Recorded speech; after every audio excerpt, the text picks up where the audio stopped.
All right, we are back for the first episode in 2025 of This Week in FredNats.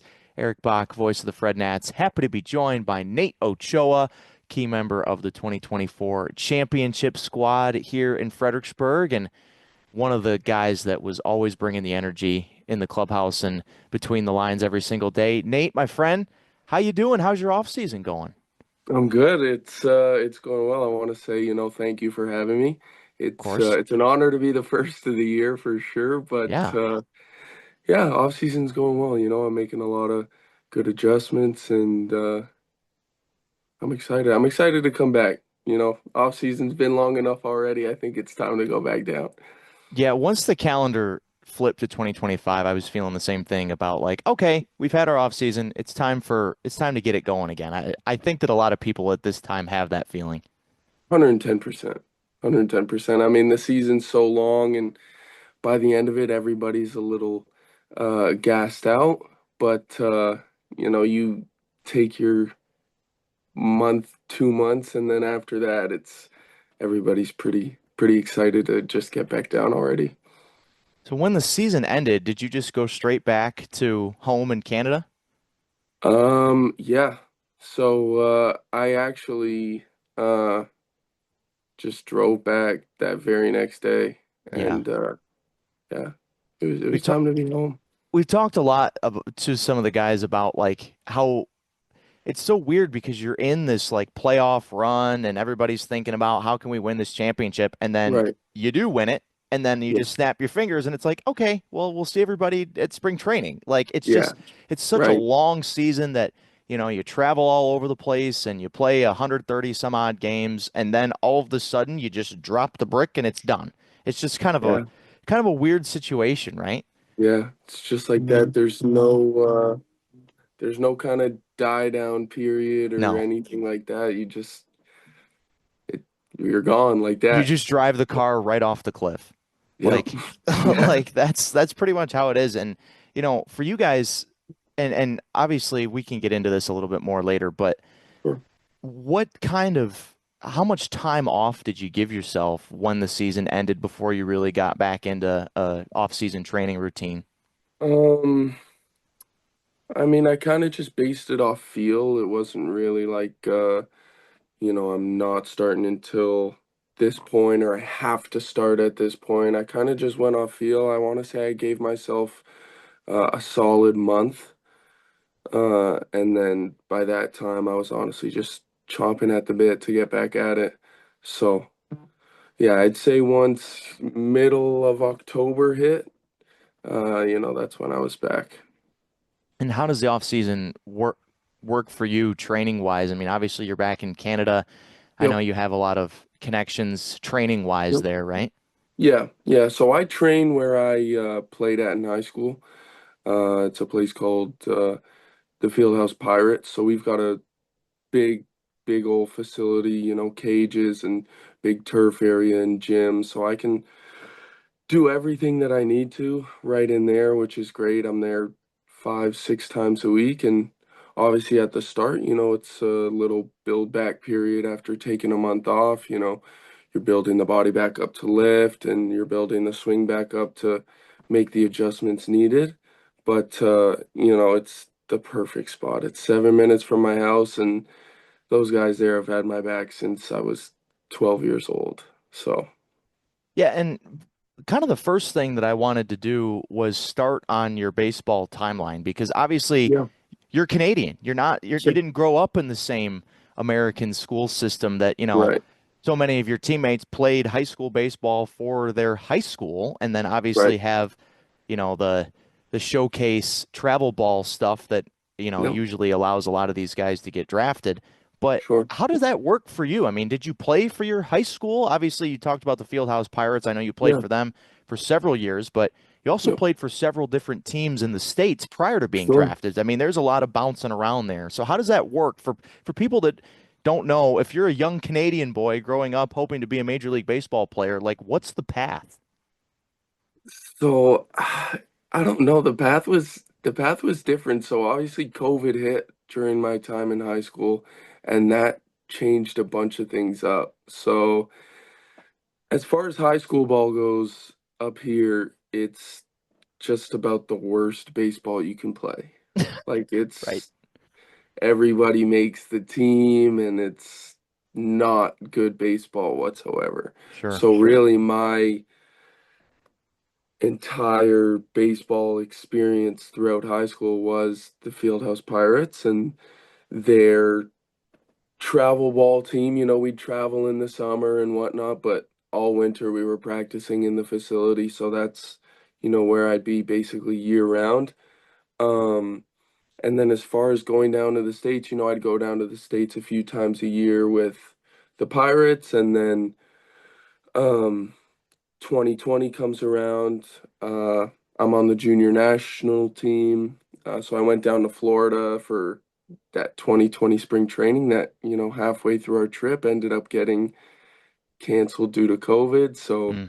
everybody's kind of freaking out. We head back home, trying to figure out, what's going to happen from there.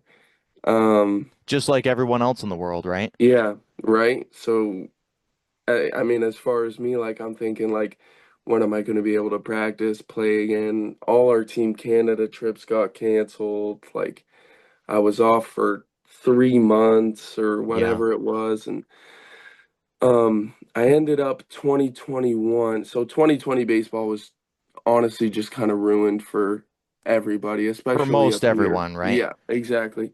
So 2021 comes around. Um, the States has kind of opened back up for the most part, and we were not, especially in the athletic department. Like a lot of stuff was still pretty shut down. So I actually took a summer, um, went to go play with NEB Northeast Baseball, played a tournament with them in Hoover, Alabama, and I went straight from there to spend the summer in Indiana, where I played for Canes Midwest. Yep. And that was set up between one of my coaches at the time and the coaches at Purdue, because I was committed to Purdue at the time. Right. And we'll get to the collegiate committing part of Sure. that later, but Yep. the so you're going to Indiana.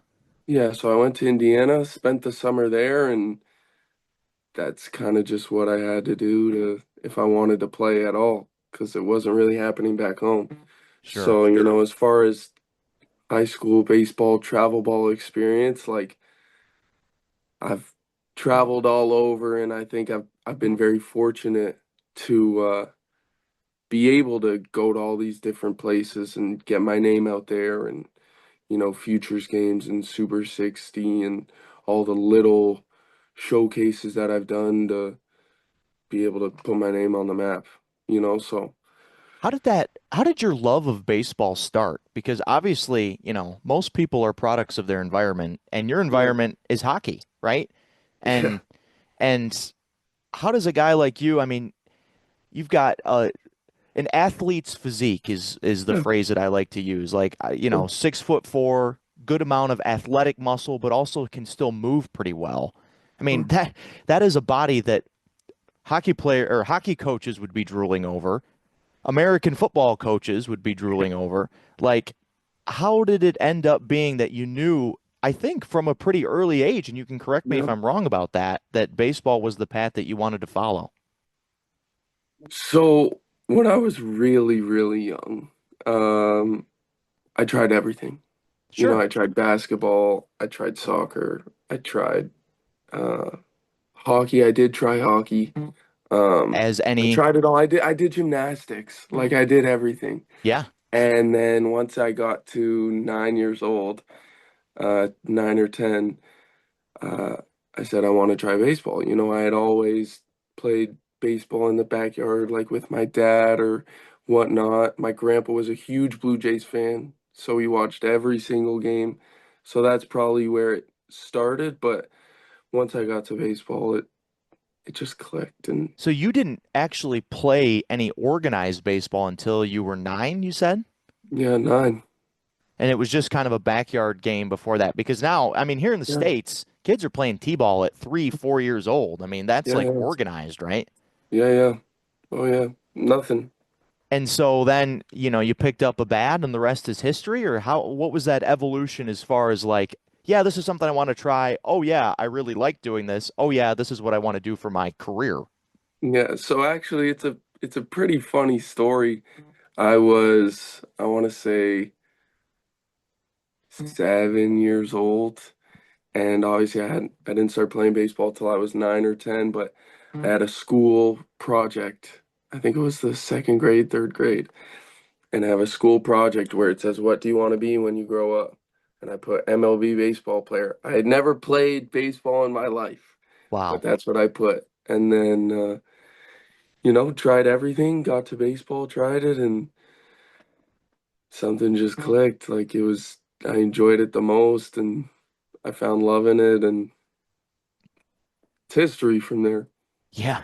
And you were, I assume, a Blue Jays fan growing up? Yep, Blue Jays fan growing up for sure. Because you're from not too far from Toronto, right? Yeah, 45 minutes to Yeah, just downtown. outside the city. So, I Yeah, mean, it's kind of sacrilegious if you're in that area not growing up a Blue Jays fan, I yeah, suppose. exactly, exactly. Did you have a favorite Jay growing up? Jose Bautista, Yeah, I mean, was always my number one. of that era, right? I mean, that home run that he hit against the Rangers is just Oh, like it's you can take the crazy. snapshot, right? It was crazy. It was the day before my birthday, Nice. so that was everybody was going pretty nuts over You, that. those are the moments that you just don't forget. And I mean, Yeah, right? it's cliche to say, but I think that those types of moments can contribute to younger people's like love of the game, right? Oh, 100%. I do not doubt that whatsoever. Yeah. So, okay, so you realized that baseball was the path that you wanted to follow, and you said something about playing in the backyard with your dad. So your Yeah. dad's Cuban, your Yep. mom Canadian. So Yep. Nathaniel Ochoa Leyva is the everyone here knows you just as Ochoa, but Yeah. it's Ochoa Leyva. And Yeah. your dad had a kind of a niche sport that he was pretty involved in growing up, right? He Yes. professional ping ponger, right? Yes. Yes, he How did you was. not follow? I mean, if I can only speak for myself here, but if my dad was a professional ping pong player, I feel like I would have tried to follow in his footsteps. Yeah, I would love to tell you I'm a good ping pong player and I Oh, took the ping pong gene, but I am horrible. how is And that even possible? I have no idea how, but I am like truly really bad. I Oh wish I my took it. God. I don't think I would play competitively, but I think if I took his, ping pong genes, I could take 20 bucks off a couple people here and I there, would you know? I would hope so. I mean, But was there a yeah, ping pong table in the house growing up? There had to have been, right? no, No, oh my God. nothing. No, but I'm telling you, we went on vacation my eighth grade year. We went to Cancun and they had a ping pong table at the resort. And Okay. when I tell you, like, he probably hadn't played in years and years and years and just picked up a paddle and was working people. Like Of course he was. it He's a was professional ping unbelievable. pong player. Yeah, it was unbelievable. That is so funny that it was just wasn't a thing in your household, even though it was like Yeah, his livelihood for a while, yeah, right? right? That is just, I mean, talk about a unique story to have a Cuban father, a Canadian mother, and you grow up in Canada, not a hockey player, but a baseball player, not even playing for your high school team. So let's shift back to, okay, baseball is what I want to do, right? Right. And obviously, coming to the States is probably the best way to get yourself on the map. So so the Canadian junior national team, when did they first knock on your door?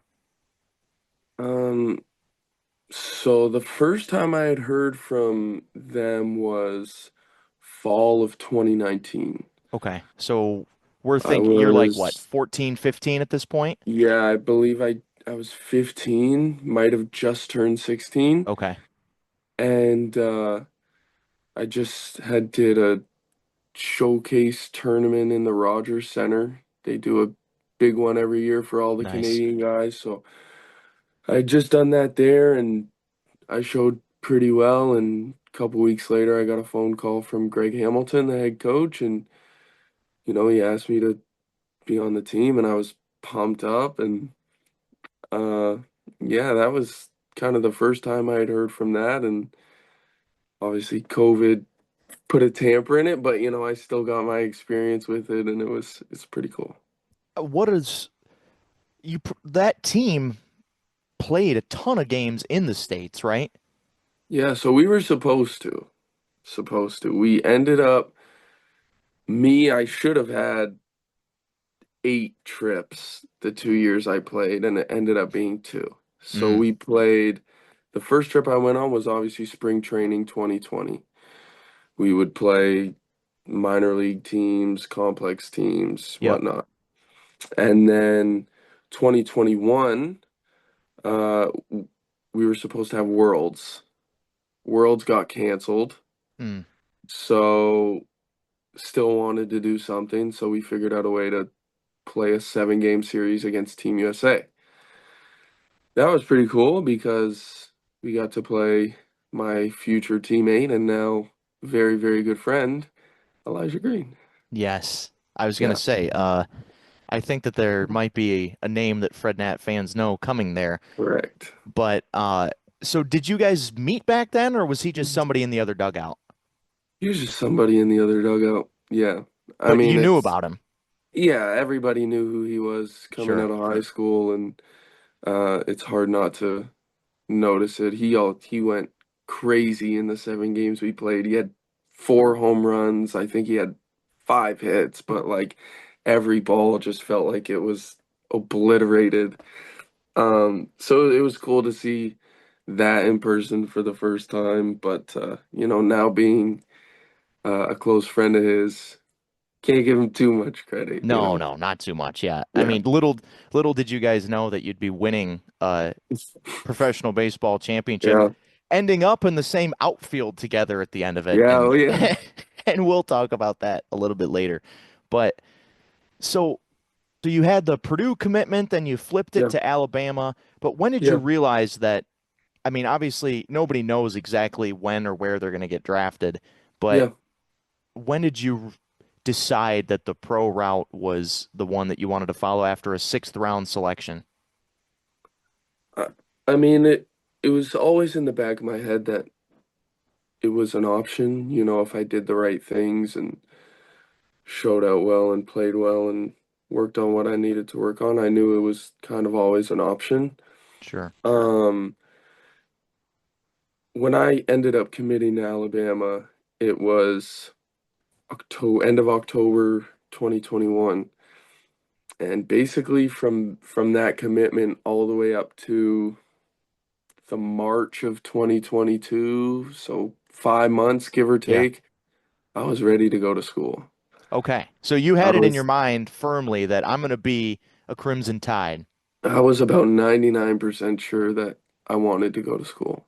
I mean, I Okay. took my visit and fell in love with the school. I thought it was the coolest thing ever, and I was ready to go to school, play It college is a very cool baseball and, place. and whatnot. But March came around. Um, I went to Arizona to play with a team that's actually from BC. They do a trip every year out to Arizona. They do kind of the same thing the national team does. They'll Sure. play complex teams and they'll play college teams and whatnot. I found a little bit of success against some pro guys on that trip and kind The of right person in my saw you. head, yeah, so it clicked in my head and I said, I can maybe do this like now if the opportunity presents itself. So, that's when that 99% of me wanting to go to Alabama kind of started dwindling down. Right. And just the closer and closer it got to the draft, I played in the draft league and found a little bit of success Yeah. there. How was And that experience? It was Trenton, right? yeah, Trenton Thunder. Yeah, it was. And how did you end up there? Those draft leagues, I feel like since the pandemic are a little bit confusing to people Hmm. because to like the casual fan, because it's like, well, these guys haven't been drafted yet, but Yeah, yeah, it's kind of like some go between college guys or some guys that are maybe deciding are they going to go to college or are they not? yeah, yeah, Like, can you kind of explain how that whole process brought you to Trenton? I think I saw you only played 31 games there. yeah. Yeah, no, it's not a long season. It's Right. the start of June to the draft, I Right. believe. Um, but no, it's I just my agent got in touch with some people and Yeah. got me in. That's really about it. I kind of sat back and let him do the work, and he said, "Boom." That's what agents are for, right? Exactly. And so yeah, the draft leagues, it's kind of like a last showcase, right? To kind of Yeah, show yourself before the draft actually happens in July, yeah, right? just about. It also, the cool thing that I really liked about it is it mimics minor league baseball Without a in doubt. terms of the schedule and the routine and the travel and all this, which I thought that was pretty cool. Yeah, I mean, it's essentially the same. I think the series are a little bit shorter than they The are series are a bit shorter. in the Yeah, minors. It's not 6 games in a row against the same right. team, but Yep. the idea is the same. And I mean, that's the point of it 100%. is to Yeah. get you guys ready for what's coming once the draft actually gets there. Yeah. So draft day comes. Yeah. Where did you spend it? Was it at home? At Was it home. so Yeah, at it was home. at home? Yeah, it was nothing huge. Some family, some friends, nothing crazy. But And had you talked with any teams before? Like, did you have in your mind a spot like, oh, I think that this could be where I end up? um yeah, I had talked to a couple teams. I knew some teams had been interested. Obviously, didn't have 100%. I had at least to me, like I was kind of out of the loop on it. Um, but actually the Nationals weren't I didn't even know I was on their radar until 3 weeks before the draft. Hmm. And they had Brenner and I come out to Nationals Park to do a workout the 2 days before the draft started. Wow. So I got to meet Brenner there, but yeah, it ended up happening. Draft day was crazy to say the least, a little nerve-wracking for sure. And when you got the call and you heard Washington Nationals, what was the thought? I mean, especially you had been to Nats Park, so I mean, it Yeah, couldn't have been that much of a surprise at that point. yeah, yeah. No, it was honestly just a good feeling. I started crying, my mom started crying. It was kind of I don't know how to explain it. Like I was definitely overcome with emotion. Like I was a little stressed all day and things happened throughout the day. I couldn't stop moving and Sure. um it happened and the deal got done and I just broke down. It was pretty cool. It was a sense of relief and happiness. Yeah, I mean, I can't imagine just the relief of, all the buildup of like, do I go to college? Do I Yeah. go the pro route first? I mean, there's just so many decisions that have to be made for people that are not 20 years old yet. And I know, I mean, there's lots of people around that help with those decisions and can provide input, but ultimately, it's your life and Yeah, you're the one exactly. that is, ultimately the most affected by these decisions that you make. So when it's got to be a satisfying feeling when you feel like, oh, I made the right decision and here we are. Now Yeah. I've got my first Yeah. contract and I'm headed to spring training. Yeah. Yeah. I wouldn't change it for the world. If I had to go back and make the decision 100 times over, I'd do the exact same thing. That's good. That it's Yeah. good to not feel like you've have any regret as far as what 100%. decision is made. And obviously, your post-draft life, I'm sure, is a little different than the pre-draft life as far as Yeah. just obviously one, I'm getting paid to do this now. This is my Yep. full-time job. Yep. Two, you've got your obviously you've got your core group of really close friends, the two that you've Right. mentioned already, Brenner and Elijah are in that, but there's others as well. Yep. And that's just got to be a pretty validating feeling like, wow, Yeah. this is the right thing. And then you come to Fredericksburg and win a title too in Yeah. your first like full season. So, you showed up, I mean, you're a young guy that hadn't played in full season professional baseball yet. I Right. mean, you had the complex season in 23 Right. and now coming here in 24. What were the first impressions of this place specifically? Oh, it's unreal. Yeah. Stepped on the field, everything was pretty cool. I mean, listen, loved my time in the complex, and it was absolutely needed for everything. But you go from the backfields and you come up to just low A, and the stadium's beautiful and the Feels a lot more facilities real, are right? exactly 100%. You got all the fans there, and it's a completely different experience, but for the better. And you had when you showed up to Fredericksburg, you had the big long mullet-like hair. I mean, Yes. that was kind of your calling card, right? I mean, Yeah. even on media day, flopping the hair all around, trying to Yep. just make it nice and silky smooth. But then I don't exactly remember the date of it, but I remember where we were. We were in Yep. Lynchburg, Correct. and just your routine like Thursday game with the Hillcats. And I remember showing up to the field like, who is that guy? Who's that big tall guy with the long legs that Yeah. has the buzz cut? I just like didn't even put it together that it was you. Yeah. Can you Yeah. can you tell that story about why the hair decided to go and how it left? Sure. So, I've always loved my long hair. Loved my long hair. I first grew it out when COVID hit, and ever since I've kept it long. I loved it. And I had no intention, no idea of wanting to do it. Like it wasn't a pre-planned thing. I showed up to the field in Lynchburg. I think it was our Tuesday or Wednesday night game. Yeah, one of the And first nights we were it there. was one of the first nights, and I was sitting and I'm in the dugout with Peoples and Coop, and um I was just like, man, like I'm so tired of all this back here. Like I'm so tired of it. When I wear a hood, it starts to curl in, and it was just for some reason that night it could not have bothered me more. Like it was just getting on my nerves. So I said, I'm asking everyone, I'm like, should I buzz it? Like, should I just do it? And they're like, yeah, yeah, like it'll look sick. Like they're probably messing with me. Like, yeah, just cut all your hair off. Right? But next day went to go lift, came back, got a set of clippers, and peoples came to my hotel room, and just it's all gone, just like that. So many years of growth just gone in an Gone, instant. gone. And Yeah, I think I remember hearing that it was farmers clippers yeah.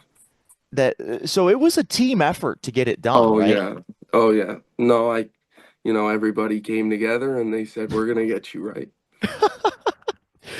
You had like your personal stylist team of like, all right, Yep, we're doing this. Farmer, you got the clippers. yep, Peoples, you're the barber. yep, Somebody get him like yep. I've seen the picture of Yeah, the yeah, operation. yeah, I mean, there was multiple steps and multiple yeah. people Oh yeah, involved. First of all, why was it yeah. Peoples that you trusted to actually do it? Because Peoples has cut hair before. Okay.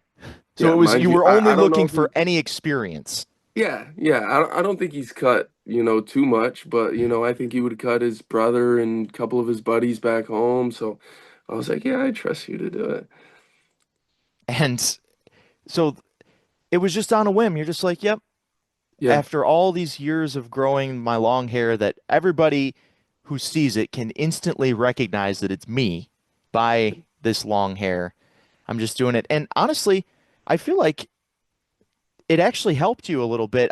Baseball players are superstitious, but like after that, it's like, short hair Ochoa is kind of cooking a little bit here. yeah, yeah, yeah. No, I listen.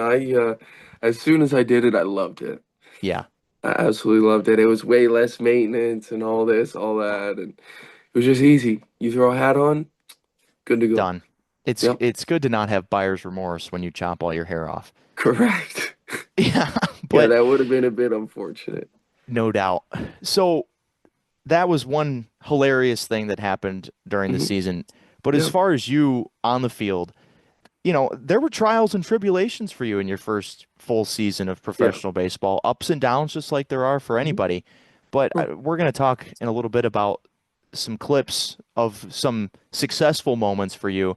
Yeah. But one thing that I want to talk about that I think is a huge look into the player development process is your first game after an adjustment with your hands went from a little They bit were on my lower shoulder. So I had them shoulder. sat on my shoulder and Yeah. we moved them just out in front of my body. Just Yeah, and it's a noticeable difference. I mean, for sure. me sitting in the press box and watching all your at bats during the season, I mean, it's a noticeable difference Yeah. between old and new. How did that start, and why did you guys decide that that was the move that you needed to make? Yeah, so it was that day. So that day that I changed it in the game was when we changed it during the day. So I came in for early work on the field. Hmm. And obviously up until that point I wasn't finding the most success. Like I think I was hitting There were 120 moments, at that right? point. But it wasn't Sure, consistent. there were moments, but it wasn't consistent. And so I was there for early work that day on the field, and the all the guys that were there, they kind of just said they said to me, "Hey, like we just want you to try something." I said, "Okay."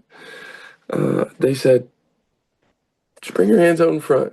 They said, "We don't care what it looks like, this, that, what it feels like. Like, just do it. Pretend like you're playing wiffle ball in your backyard and you're messing around with your swing and your stance and whatever. Like, just get way out there." So, of course, me being here for the longest time, I feel like my hands are Right, just way out in front of me when really in the video they're right here. right. And so anyway, so I do it and through the drills that we were doing and I want to say we hit off the machine. Um I was hitting balls harder than I had all year. Yeah. Like in that BP, like I was just crushing balls. And everyone was pretty impressed and um I know Mike came up to me during our team BP because I had been playing around with it during the team Hitting BP coach as Mike well. Abbas, yes. Hitting coach, yep. And he said to me, he said, "Hey, listen, like I know it's new. You don't need to take it into the game if you're not comfortable with it yet. But if I'm being honest with you, I think it looks really good. I think you're hitting the ball really well. And what do you have to lose?" Because he's not wrong. I wasn't hitting the best at that point. Sure. So he's right. What do I have to lose? Like, might as well just try it. It feels good. It freed everything up in my swing. I wasn't tied up in here. Like, it freed it all up. And, obviously I went into that game and had a pretty solid 3 for 4 night. Yeah, and let's talk about that night now because it started early. Two Yep. outs, first inning, trying to get an early lead. You Yep. got your buddy Speedy Brenner on first base. Yep. It's like, and it's a right center field gap. So, I mean, to have that happen so early in the game, right after an adjustment like that, I mean, I can't imagine your confidence being higher than it was at that point. Oh, it was a great feeling. I honestly I stepped into the box. My mind was blank. I had no thoughts. There was nothing to think about, like, because I didn't know what to think about with this. I didn't know how to load my hands or where. Like, it was just put them out there and just play. And obviously, it was the first swing I took and caught it out in front, barreled it probably better than I had barreled a ball up to that point, and yeah, it felt good. And barrel the ball up until that point being the key part of that phrase because later Yes. in the game it's Yes. 114 mile per hour if you blink you missed it home run. I mean, Yes. if your confidence wasn't already way higher than it was going in, I mean, after you saw that ball scream out of the park, I mean, I've called games in this stadium for 3 years now, and I can safely say that I haven't seen a ball leave that quickly. I mean, Yeah. it was a low, just had enough height to get over the ribbon board there and left home run. Yeah. I mean, you probably didn't even feel that ball coming off your bat, is my guess. No, I swung and it was like I was taking a dry hack. Yeah, Yeah, felt like nothing. I sprinted to first base because I figured like yeah, like I know I hit that pretty hard, but I hit it so low. Like there's right. probably one hop in the wall, off the wall maybe, and then as I'm rounding first base, I see the outfielder just not moving and the people up there in left field going crazy. So Yeah. yeah, that was a pretty cool feeling. I can't imagine a more satisfying feeling than, Oh yeah. you guys work at this every single day. I mean, this was the end of May when this was going on. I mean, you guys have been pretty much daily since middle of February, spring Yeah. training, season, all that stuff. And to have an adjustment go that well that quickly had to have just been a really good feeling. Yeah. Another thing about you that I like as a player is your versatility positionally. I mean, in Yeah. the complex league, you played every single defensive position except pitcher and catcher in Yeah. 2023. I mean, Yeah. ideally, I know you primarily spent most of your time at third base here in Fredericksburg, a little Yep. bit with the middle infield, a little bit at first base as well, obviously a little bit Yeah. in the outfield by necessity. But Sure. where do you feel most comfortable defensively? Like, where do you envision yourself? Nate Ochoa's major league debut. Where are you playing? It's hard to say. I mean, I feel pretty comfortable everywhere for the most part. Obviously, when I get to a new spot, um, there's an adjustment period for sure. But, for the most part, I feel pretty comfortable everywhere. Like it's not one spot over the other. I'd say if there was one I had to pick, it'd be shortstop. Okay. Just, I've been playing it the longest and I fell in love with shortstop. So I'd say that. But, honestly, my philosophy of it is wherever they put me, Speaking of I'm good. I'm shortstop, good to another go. play that we have pulled up. Yeah. Okay, so we got to talk about the psychology of playing defense during a potential no-hitter because, Completely different. oh, of course it's completely Yeah. different, but let's set the scene here. Eighth inning, we've got the Shorebirds have no hits. The game is very much in hand. It's 5 or 6 to nothing. Yep. And you're at shortstop. I looked. Yep. This game was the third time that you had played shortstop Yeah. in the season for the FredNats. Yep. And Mm. it's not a play that you're supposed to make, that any shortstop is No. supposed to make. It's like a 360 up the middle. Can't believe we threw this guy out. Sports Yep. Center top 10 play. And when that Yeah. happened, it was in the eighth inning, not the ninth inning, but still late in the Yep. game. I was thinking to myself, there's no way that this no hitter doesn't happen now Yeah. because Yeah. of that play. But tell me about the psychology of, oh my gosh, we're throwing a no hitter and it's up to me to keep it that way. Yeah. So it's you kind of get to the seventh, eighth inning and you look up at the scoreboard, nobody's really saying it. Right. But everybody knows it, right? And you're kind of out on defense. Your heart's pumping a little bit faster because like we could do this. Like we gotta knock everything down, make every play. Like if there was a time to go balls to the walls, like it's that time. Yep. And so yeah, I'm standing at routine short and forget who hit it, but whoever hit it hits it up the middle and it was slow enough to where I knew I could get there. Whether it would be I had to dive or the full extension like it was, I knew I was going to get there. But with that being said, it was so deep up the middle Yeah. that I knew like if I don't get rid of this right away, like he's safe. And Right. then boom, it's gone. So all I remember is full extension, it hits my glove. I do the 360 and couldn't see first base. Like I'm spinning too fast. Like I couldn't get my eyes locked on first base. So I'm going all off feel of the diamond, just using my vision in my head of where first base is. And all I remember saying to myself in my head is, don't follow through with my arm. Like it's hard to explain, but like if I followed through with my arm, the ball just would have gone way down the line, way to the right of the first baseman.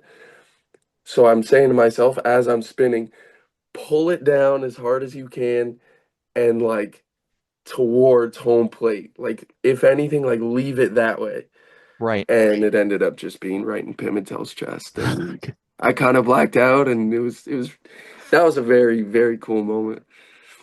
Definitely was. And Yeah. that speaks to the importance of just repetition and muscle memory, right? Oh yeah. Because Yeah, yeah. you knew what the right release point felt like, even if Yeah. you couldn't see your target, right? Yep. I mean, that it's just one of the things that I love about the game is that you're able to, you guys that have done it hundreds, thousands of times know what the right thing feels like. And it's just, and I said I sit in the booth, I watch every game. You know, when balls are hit, especially, I've done enough games at this stadium where I have a pretty good feel about what's going to drop, where's it going to go. Like Yep. it's the same thing for me, like muscle memory in the booth. My eyes are trained to know like what looks good and what doesn't. And Yeah. I can honestly say that as soon as that ball was hit, I was like, "Oh, it's over." Like Yeah. it was one of those, and I love it when I get proven wrong or surprised visually because then you know that the play was really incredible. And obviously, it was sad that the no-hitter didn't work out that night. It just wasn't meant to Yeah. be. No, But no, I guess then, so. like less than a month later, the real no-hitter Get it. happened. Yeah. It just felt like redemption, right? Yes. 100%. And I almost think that people were more aware of the no-hitter the first time that we lost Yeah. than they were the second time. It seemed like there were more Guaranteed. people surprised when the no-hitter actually happened. Maybe it was like a defense mechanism of like people not trying to get their hopes up after what happened Yeah. the last time. Yeah. I So can't wrap my mind around the psychology of that. So maybe you can help me. I don't know either. I want to say I was at third that night or I don't wherever I was. Yeah. I just remember we get the last out. Was it a strikeout? It was a strikeout. Yeah. Yeah, so we get the last out and Arguelles is on the mound It and was just Baldo. It was Merrick Baldo it that was finished Baldo, it. you're so right. Yeah. And nobody like I Baldo didn't expected react. Baldo to like sprint to the catcher and start Yeah. jumping up and down and just it was like it was a regular win. So I'm Right. sitting here like, did we not just know it? I'm like, yeah, so it was that was a little interesting for sure, but That ninth inning was a little rough defensively for yeah, the team, yeah, yeah, yeah, So I think that was part of it that people are like, yeah, I mean, there was no controversy about whether or not some of the balls were hits or errors. I mean, they were errors in that ninth inning. yeah, But yeah, so I think that's probably it is that, yeah. based on the events of the ninth inning that people were just It like didn't feel like it. shell shocked by it. Yeah, But yeah, I just found that to be because the no hitter that we lost was so dramatic. Like, yeah, it it came was. down to the last out of the ninth inning. Obviously, you had Yeah. made that play in the eighth inning to preserve it. And then it And came down to the little bloopy-ish line drive that just went right over my glove up the middle. yes, Yeah. I mean, if you're looking for drama, that's the one Oh, that yeah. that that you like. But obviously, the no hitter a few weeks later was a nice, satisfying ending to the story that didn't get finished. Speaking of 100%. satisfying endings to the story, the championship and the playoff run, I Yeah. mean, have you been on like a true championship team before? I mean, obviously this is the longest season that you've ever played, Yeah. but you hadn't been able to raise a trophy before that? No, never. And so what was that feeling like, especially when you were able to do it with so many people that you're such close personal friends with? Um, it was an unbelievable feeling. I think, once uh we knew we clinched, because obviously there was that point where we were in, a little bit of a stalemate with Salem In and a playoff race for sure. right. But once we knew we clinched, I think it was just like the energy shifted in the clubhouse. Like everyone was kind of like, we're here now. Like Right. might as well do it. Like Yeah, we might as well once we got in literally, the dance, it felt like the dance was going to be ours, right? yes, that's exactly how it felt. And obviously we run through Carolina and we get to the championship series against Kannapolis. Yep. And yeah, it was just everything felt like it was going our way, but the energy's completely different in those series. Like Oh, for it's sure. like every little pitch matters, like every little thing you do matters, and it's a completely different energy from the regular season because 100% you're trying to win in the regular season. Like you're trying to find success and you're trying to win and do this and that 100%. But when there's something on the line and Oh yeah. elimination versus a championship is on the line, like everybody's a little bit more dialed in. Yeah, and that was my personal favorite part about it is, we go through 130 some games in the regular season. Like you said, everybody's trying to win. Everybody's trying Yeah, to do what they can to contribute to winning, right? yeah, But the stakes the stakes kind of hanging over everything is yeah, the thing that I love about it. Just doing what I do. Obviously, I had no impact on winning or losing, but yeah, for me, it made my job that much more fun because the stakes are there. Like we can yeah, they're palpable, right? And I think that group's understanding of the stakes, but also not looking too much into it, right? And just yeah, kind of going about the business, I think yeah. was the reason that it worked out. I agree. I mean, we had done it all year, really, Yeah. and I said it all year. I mean, I think the biggest thing is the guys together in the clubhouse. Like we were a pretty close-knit group of guys. Like everybody had fun with each other. It's not like there were any bad energies in the locker room ever. Like we all had a pretty good time together. We were all pretty close, and when a team has chemistry like that, it makes it just that much easier to accomplish what you set to do. What do you think your role was in that team chemistry? Because you're kind of the life of the party class clown type, right? Yeah, I'd say a little bit. Yeah, I just like to have fun. That's Right. it. If I can, make sure my guys are having fun as well, and that's the goal. And I want to talk about a couple of moments specifically for you in the championship series. You come up and you hadn't played or you hadn't taken an at bat, I don't think, in the Carolina series, right? Just the two games. Mm-mm, But then mm-mm. you get to start in game one of the championship series in Kannapolis and first at bat. It's like, oh, this is a big situation for Nate to take his Yeah. first playoff at bat. First pitch, didn't quite crush it, but got the job No. done. Yeah.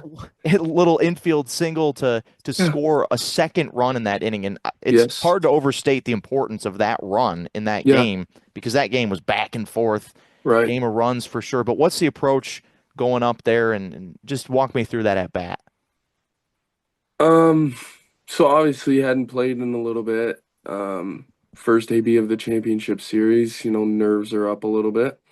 But just try and calm myself down and do what I've been doing the whole year, and that's just getting in the box and having my approach and find a good pitch to hit. Like that was really it. And obviously, like you said, it wasn't the prettiest of swings or didn't quite crush it. But at the same time, I run the ball out at first base, get an RBI, the run scores, and I couldn't be happier. It's like sure, like it's ugly, but it's also the playoffs where every single run matters. So even if it's a swinging bunt, but we get a run, who's complaining? Nobody. And Yeah. the situation was just, they had just gone on that run of, Vaquero had thrown the guy out at the plate, Yep. and it just felt like kind of a teetering point of the game, like which way is it going to Mm, go? And mm, I think, that play that you made it go the right yeah. way, right? I Yeah. mean, and that's playoff baseball. It's Yeah. It's a 100 little plays for one result, and then 100%. nothing little about this last play in Game 3 of the championship series. I mean, the ground ball of destiny, as we like to call it in Fredericksburg, that third run. I mean, Yeah. I think that it would have been a really difficult play for them to make, if it was the second baseman going to his right or the shortstop going to his left to throw you out, but the ball perfectly hits the bag and bounces Yeah. right over their heads. It's the Yeah. third run, and I think at that point it was like, oh my gosh, I think we're gonna win. Yeah. No, I think either way, like I'm safe there. I don't think I I hit agree. it hard enough for one of them to make a play. Um, but the fact that it hit the base and bounced up and into the outfield, and that run wasn't gonna score until it hit the base. Yeah. So boom, even better. Get a second playoff RBI and leave it at that. And then obviously Vaquero unfortunately goes down in like the Right. second to last inning of the season, Yeah. diving back to first. They've got some other guys on the bench, but they barely played at all. I mean, it's Yeah. hard to ask a guy to go into a elimination championship game for his Yeah. first real action. So it's like, okay, well, Yeah. we know that Ochoa can play outfield, and of course the ball finds you. Tell me about that situation. Um, so I was at the plate when Vaquero hurt himself, and Right.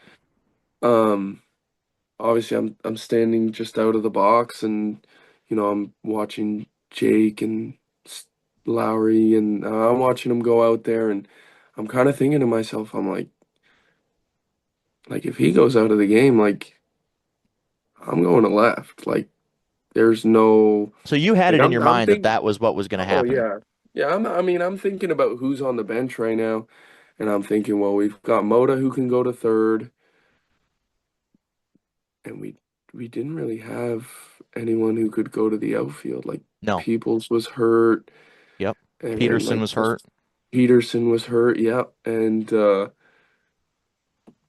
was kind of really it. So I kind of just thought to myself, like, damn, like if he's out, like I'm going. Like I just know I'm going. So obviously, like I ground out or whatever happened, and come back to the dugout. They say you're going to left. I said, yeah, I kind of figured that. Um, but yeah, I go out there and I had played outfield before, so it wasn't like Yeah. anything crazy. Like I'm not freaking out or anything. Um, but Green's kind of talking me through everything. Obviously, he's been the center fielder the entire year, and he's placing me where I need to be placed and whatnot. And he's he's letting me know. He says, "Hey, like anything in the gap, like stay over there. Like I it's got not." Yeah. So, but it was pretty cool that the first one wasn't into the gap, so I could have a little bit of action. And obviously the ball gets hit down the line, and I'm thinking to myself, I'm like, well, like I might as well, like I don't know if the runner's gonna stop at first or not, but like let's just picture in my head that he's going to second. Like I might as well just try and hose somebody out. So I pick it up, and ball was a little slick, but came out just right, and one hop right to who was playing I second? think it was Calvin Yep, Diaz. Kelvin, right to Kelvin. And as soon as I see the umpire hit one of these, I don't remember anything for about the next 15 seconds. I think I blacked out. I remember screaming, getting pumped up, and for some reason, Green is 5 feet away from me in the corner. Like, Hey, so that was pretty it's funny. covering your gap, right? Yeah, yeah, yeah. But that was hilarious because I turn around, I see him. I'm like, why are you so close? But no, that was really an unbelievable moment.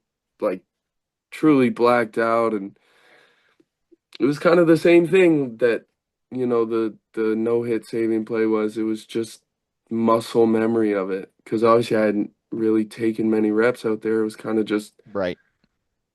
yeah, field it, And throw it. and what about the catch that made us all very, very Oh. nervous? Yeah, so that was obviously he hit it pretty high and shallow. Um, so I'm running in, and as I'm sprinting full speed in, I'm trying to break down and my eyes just start bouncing. So I'm like, oh God, like Uh-oh. do not like at all costs, like do not drop this. Thankfully I'd taken so many pop flies as an infielder this year Right. that there were a bunch that I caught, here or wherever off to the side. So I think that helped a little bit where, I stumbled and got it. And I don't think Green was very happy with that because running back in, he said, "You are so lucky you caught that." But a catch is a catch. Right. It all goes We'll leave it down. at that. The result is the same whether or not it makes Greeny happy or not, right? Yeah, right. Exactly.